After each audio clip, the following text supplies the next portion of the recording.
मित्रांनो, आता आपण चालता बोलता हा घेऊयात आणि आपण जे विद्यार्थी सलग 3 प्रश्नांची उत्तर देतील त्यांचं आपण स्वागत करूया.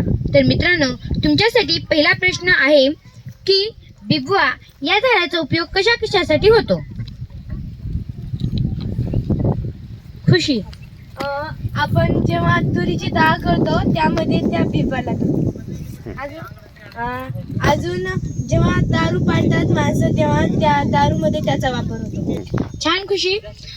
खुशी, आता मी तुला दुसरा प्रश्न विचारते आणि जर दुसऱ्या प्रश्नाचं उत्तर जर तू बरोबर दिलीस तर तुला तिसरा प्रश्नही विचारण्यात येईल. तर खुशी, तुझ्यासाठी दुसरा प्रश्न हा आहे की आपल्या राज्याचे मुख्यमंत्री यांचे नाव काय?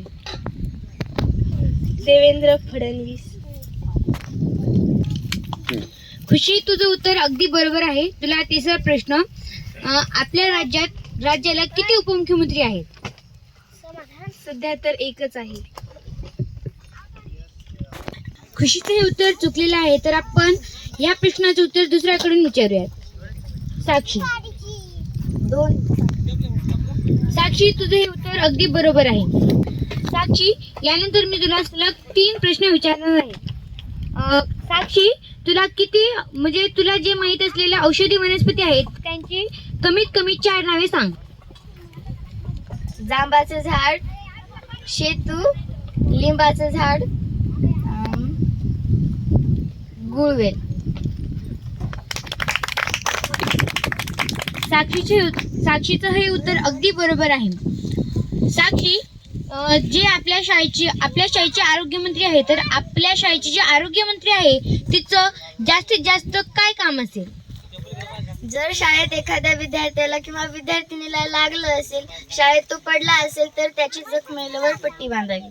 अजून जर एखाद्याची नखं वाढलेली असतील, जर एखाद्याची केस वाढलेले असतील तर त्याला कापावेत असं सूचना द्यावी. हो साक्षी, तुझं उत्तर अगदी बरोबर आहे. की साक्षी, तुला अजून एक शेवटचा तिसरा प्रश्न की आपण आवळा खातो तिची चव आपल्याला छान लागते, पण आवळा हा आपल्यासाठी औषधी वनस्पती आहे की नाही व त्याचा उपयोग कशात होतो? आवळा हा औषधी वनस्पती आहे आणि त्याचा उपयोग औषध म्हणूनच होतो. तुझे 3ही प्रश्नाचे उत्तर अगदी बरोबर आहे.